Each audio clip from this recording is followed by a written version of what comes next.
Hi friends, अभी बज रहे हैं रात के 11 और हम अभी पढ़ रहे हैं मानव हृदय के संरचना और उसके कार्यविधि के बारे में। तो चलिए फ्रेंड्स देखते हैं। ये जो हमारा हृदय होता है वह हमारे शरीर का सबसे महत्वपूर्ण अंग होता है। वैसे तो सभी अंग महत्वपूर्ण हैं, उनमें से यह एक है। तो यह हमारे सर्कुलेटरी सिस्टम के बीच में स्थित होता है, यानी हमारी परिसंचरण प्रणाली के बीच में स्थित होता है। इसका प्रमुख काम जो होता है वो धमनियों के माध्यम से ऑक्सीजन और पोषक तत्वों से भरपूर रक्त को अंगों और ऊतकों तक पहुंचाना होता है। हृदय हमारे पसली के अंदर फेफड़ों के बीच स्थित होता है और यह शंख के आकार जैसा होता है, जिसका आकार लगभग अपने मुट्ठी बराबर होता है। वजन इसका मेल में बात करें तो 350 और फीमेल में बात करें तो इसका वजन 300 ग्राम लगभग होता है। हृदय 75% छाती के बाईं ओर और शेष जो बचा हुआ होता है वो दाईं ओर स्थित होता है। जो आप स्क्रीन में देख रहे हैं वो मानव हृदय है और ये जो इसका नुकीला भाग होता है इसको एपिक्स और इसके ऊपर वाले हिस्से को जो आप इसमें देख रहे हैं इसको बेस कहा जाता है। और इसमें हृदय में 4 कक्ष होते हैं, यानी 4 कमरे होते हैं, जिन्हें 4 चेंबर कहा जाता है इंग्लिश में। ऊपर वाले हृदय के दोनों कक्षों को अलिंद यानी एट्रियम कहा जाता है और नीचे वाले दोनों कक्षों को वेंट्रिकल यानी निलय कहा जाता है।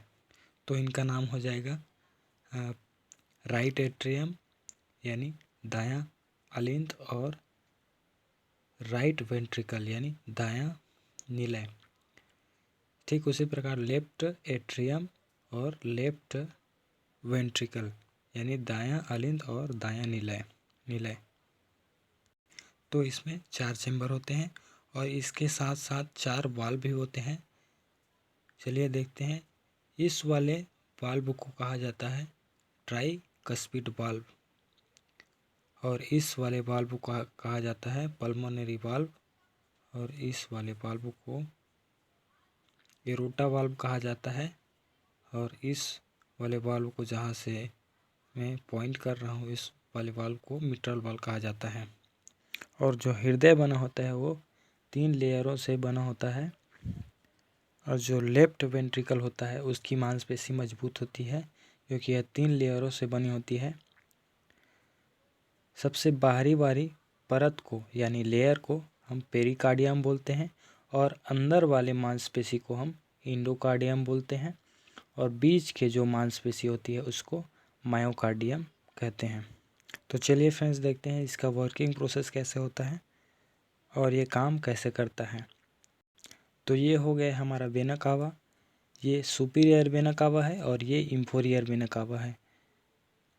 इसमें जो रक्त होता है वो सिर और हाथ और हमारे छाती से रक्त जो है सुपीरियर वेना कावा से हृदय तक आता है और इसको बोलते हैं सुपीरियर वेना कावा।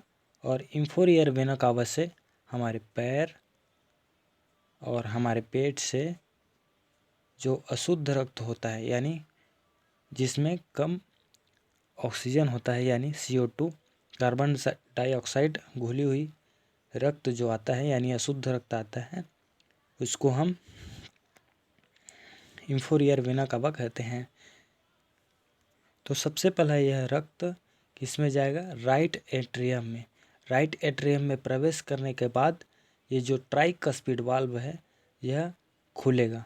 जब तक यह वाल्व जो है ट्राइकस्पिड वाल्व तब तक नहीं खुलता जब तक राइट एट्रियम में पूरा ब्लड जो है आ नहीं जाता। तो यह पूरी तरह से ब्लड से भर जाएगा। अब ये ट्राइकस्पिड वाल्व खुलेगा और जैसे ही यह ट्राइकस्पिड वाल्व खुलेगा इसमें अशुद्ध रक्त जो है राइट वेंट्रिकल में प्रवेश करेगा और यह पूरी तरीके से भर जाएगा। इसके बाद अब जब यह पंप करेगा, हृदय पंप करेगा तो ये ट्राइकस्पिड वाल्व है, ये एक ही तरफ खुलता है और यह पंप करेगा तो ये ऊपर नहीं जा पाएगा ब्लड। तो इसमें ये मैंने आपको पहले ही बताया था, ये पल्मोनरी वाल्व है। ये जो इसका अब हिंदी में आपको समझने के लिए बता देता हूँ कि दरवाज़ा होता है जो एक ही तरफ खुलता है।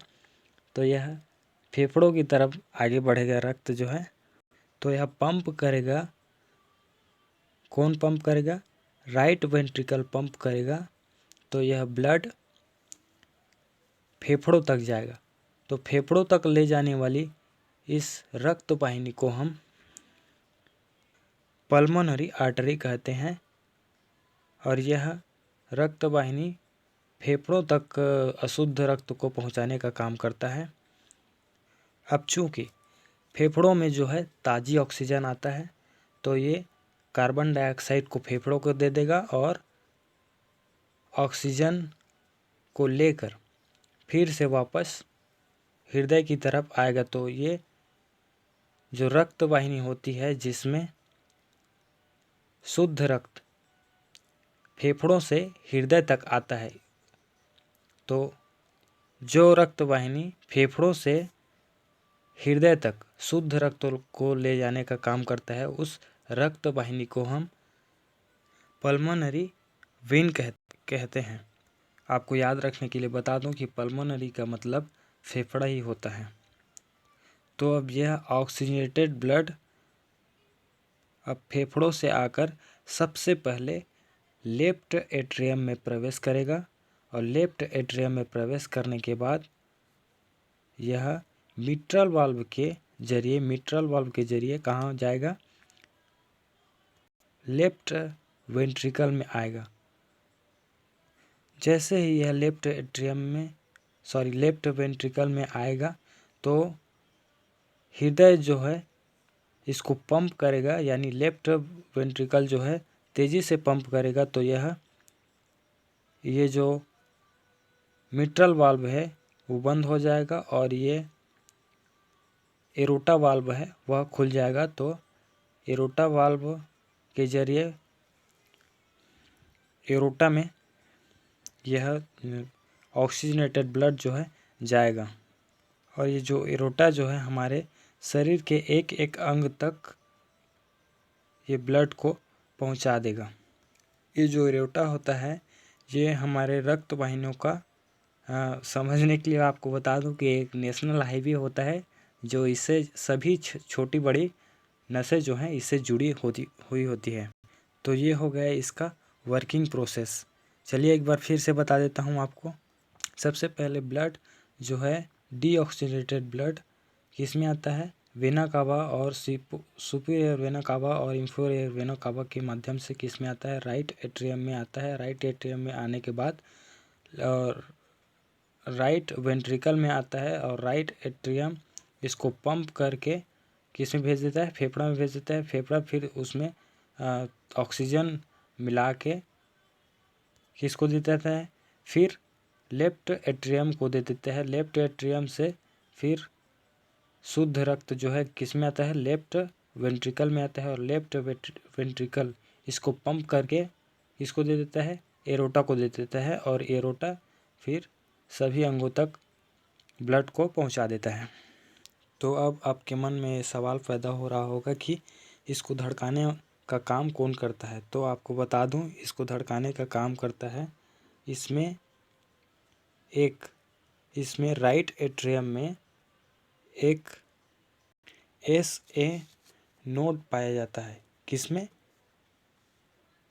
राइट एट्रियम में SA नोड पाया जाता है, यानी साइनो एट्रियम नोड पाया जाता है जो इलेक्ट्रिसिटी जनरेट करता है और यही हमारे हृदय को धड़कने में मदद करता है।